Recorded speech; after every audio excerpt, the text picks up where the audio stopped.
Hello friends, this is Dalpat Sonagra, Assistant Professor in Computer Science Engineering, Government Women Engineering College, Ajmer. In this lecture, we discuss about context-free grammars and languages. According to the Chomsky classification of grammars and languages, context-free grammar and a context-free language are also known as type 2 grammar or language respectively. Both are accepted by push-down automata like regular grammar and regular language. Both are accepted by finite automata. And regular grammar is a subset of context-free grammar and means every regular grammar is also known as context-free grammars. Like regular language is a subset of context-free language. But reverse is not true. Means not every context-free grammar or a language is also known as regular grammar or regular language respectively. First, we discuss about context-free grammar. Then we discuss about the respective context-free language of it. A context-free grammar can be described by 4 tuples, where V is a set of variables. It should be a finite and non-empty. Means the number of members in a set variable should be finite, not infinite, and it could not be a empty set. And sigma is a set of terminals, sometimes also indicated by T, and it is a set of terminals.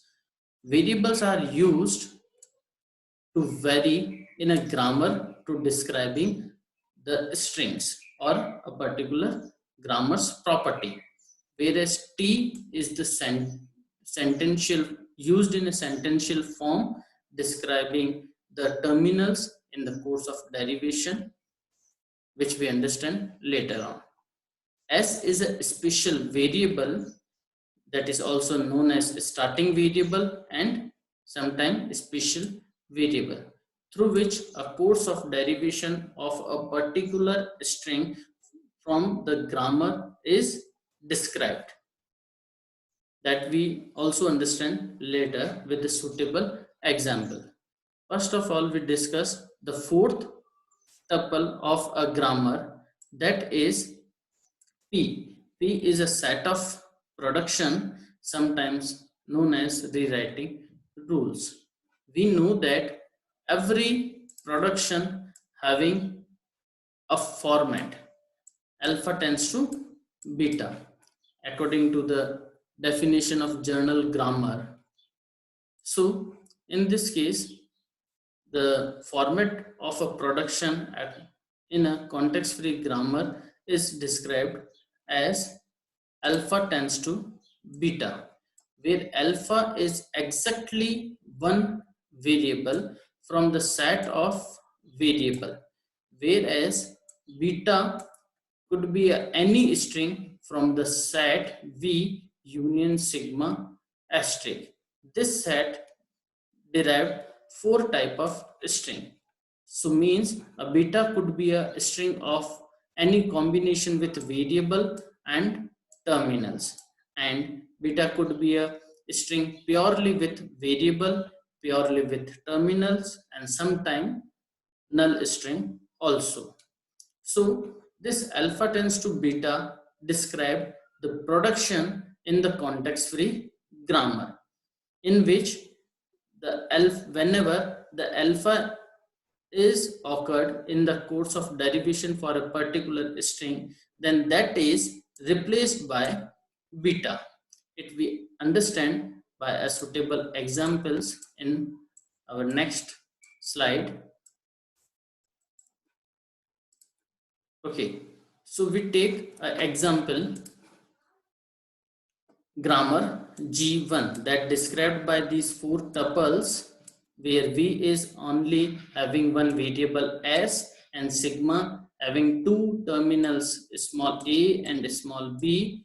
S is starting variable because there is only one variable in a set variable, and we have a two production number 1 you can see, and this is production number 2. This is described by this grammar G1.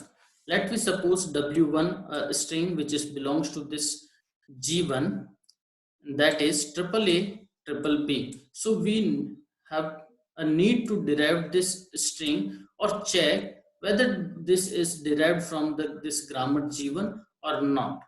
For this, we apply production by production and find out whether it is described by this or not. And the the production sequence, this production sequence that describe the final string is known as the course of derivation for a particular string W. So this course of derivation always start with starting variable.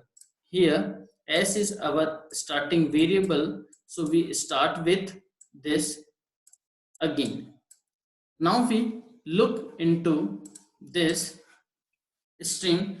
What is the actual requirement? We have a need this A because this string is started with this A.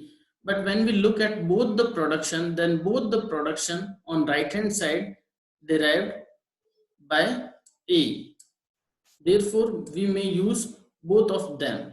But if we use S tends to AB, which is further not derived because in the right hand side there is no variable. So it is not possible to derive this whole W1 string. So here we use second production, that is ASB. In this, we have a variable which is used to further derivation. Okay, so this S is replaced by the right hand side of its production, right hand side of string beta. This is, suppose this is alpha and this is beta. So this alpha is replaced by this beta according to the production number 2. Now again this S will replace by appropriate production. So from the two production, we know that the production number 2 is appropriate because we have to derive this string W1. So this S is replaced by its right hand side according to the production number 2, that is ASB. Again, as per the requirement in the W1 string, we need one AB in place of this S. So the appropriate production among the products, two production 1 and 2, we will apply the production number 1, that is S tends to AB.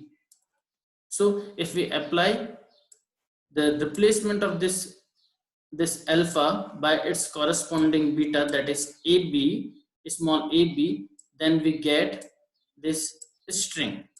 In this string there is no variable, therefore this is known as proper sentential form, and we can say this W1 may be derived by the grammar G1. Hope you understand. And we choose one another string W2, which is also derived by applying the transaction or a production 1 and 2. You can understand this also. First we apply S tends to ASB. Next this S is replaced by its corresponding production S tends to A, S, B, and so on. Now we look for our third string W3, that is only AB. For this we have a need to apply production 1 only, because if we apply S production number 2nd, then how that S between small a and B may erase. So this production second is not appropriate here. We need a production number 1 to derive the string W3. Again, now we consider a string W4 that is not belongs to this G1. So it should be not derived by the grammar G1. So for this, we try to make the proper sequence. We start with a starting variable, and after the using appropriate production, production number 2, we write A S B. Again, this for this S we choose appropriate production, that is again A S B according to this W4 string. At this situation, we found not a suitable production that derive this BA. Therefore, this is a halting situation which indicate the W4 is not derived by a grammar G1. Hope you understand. So the grammar G1 is a context-free grammar having 4 tuple, and all the production is in the form of alpha tends to beta, where alpha is exactly one variable and beta is a string from the set of V union sigma asterisk. Therefore, this G1 is a context-free grammar.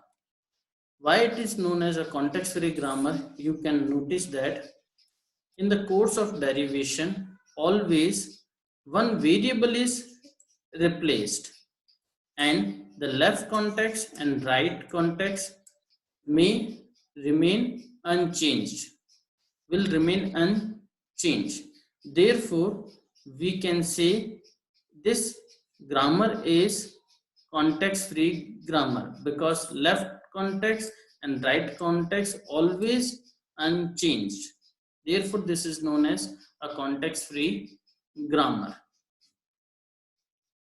Let's discuss a context-free language with respect to this context-free grammar G1.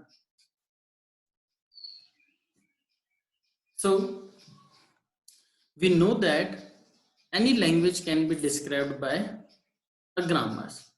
Like a context-free language can also be described by context-free grammar. So according to the previous example, G1 is context-free grammar. So it describes a language L1 that is also known as context-free language. So a grammar which described the language is L1, and L1 is a to the power n and b to the power n, where n is greater than or equals to 1. So this grammar G1 and L1 describe all the string which is started with always A, A's and B's, and in which both the number of A's and B's are equal. So this language is a corresponding language of the grammar G1, and this, of course, this L1 is a context-free language. Here we take another example and consider a grammar G2 that having 4 tuple which described like this, and P is a set of production, and there are 2 production. One is S tends to null and second is S tends to ASB. And if we assume a W1 is a string from the grammar G2, then that is described by using the application of production in this sequence. Okay, so we first start with the starting variable and we choose appropriate production is S tends to A S B. So we applied this. This is not appropriate because it only derived null string. Therefore, we use A S B. Again, this S is replaced by appropriate production, that is A S B. And like this, we applying the appropriate production and we reach to this sequence. So this is accepted by a grammar G2. And suppose if a W2 is a null string, then this is also described by using production S tends to null. So this grammar G2 may also be described by its respective language, that is L2. In this case, a to the power n and b to the power n, where n greater than equals to 0. This 0 indicates that the occurrence of a and b may be null. So both G2 and L2 describe the set of all strings having equal number of a's and b's, including null strings, and the substring of A is followed by B. Now we go for another example. So we consider a grammar G3, which is described like this. V is a set of variable. This time we have a two variable S and A, and sigma is set of terminals, and S is a starting variable. P is a set of production. There are total 5 productions. So if we suppose a W1 is a string which belongs to G3, then it should be derived by a grammar G3 by applying the appropriate production sequence. So in this production sequence, we start with a starting variable and we look what the first element and how that element A is derived according to the appropriate production. So in this case, we choose the production S tends to A S B, that is we apply here. So this S is replaced by A S B. Again, this S is replaced by appropriate production in this sequence. At this time, again the production S tends to A S B is appropriate according to the string W1, because another we need a second A, and this is derived only by using the production S tends to ASB. So again we use ASB production. Okay, again this S is replaced. Now at this time we need a C in the input string according to the string W1. So we have a need of appropriate production that derived this C. So here we have a production, two production, S tends to CAD and A tends to CAD, but we know that this S is replaced. So the appropriate production is S tends to CAD, not A tends to CAD, because there is no A. So this S is replaced by small c, capital A, and small d. So we write like this. Again, according to the string W1, we again need a C, and this time this A should be replaced. So again we have a two production. Either we can use this or we can use this, and we know that this is the last thing which we require. So we use this production in place of this, because if we use this, then again we have a one variable A in between these two C and D, and therefore we use only this production A tends to CD. So after using A tends to CD, we reach to this situation, and this is this is in a sentential form, means there is no variable, so it is not further vary, and this is the required string W1. If 2 is also belongs to G3, then we can derive this string also. In this case, we apply only first production as tends to none. Okay, so first we look the respective language of this grammar G3.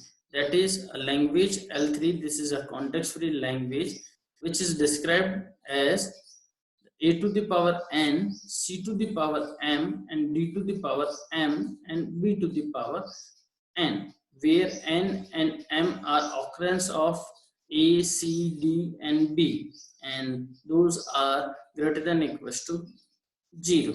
Means the all the string which started with a followed by c, which is again followed by d with the equal number of c, and that is again followed by the same number of b's according to the number of a. Means the number of a is equals to number of b, and the number of c should be equal to the number of d, and n and m are distinct. It could be anything from the range greater than equals to 0. So again we assume a w1 is a purely string of a's and b. There are c and d absent, means the m is equals to 0 in this case, and n is equals to 2.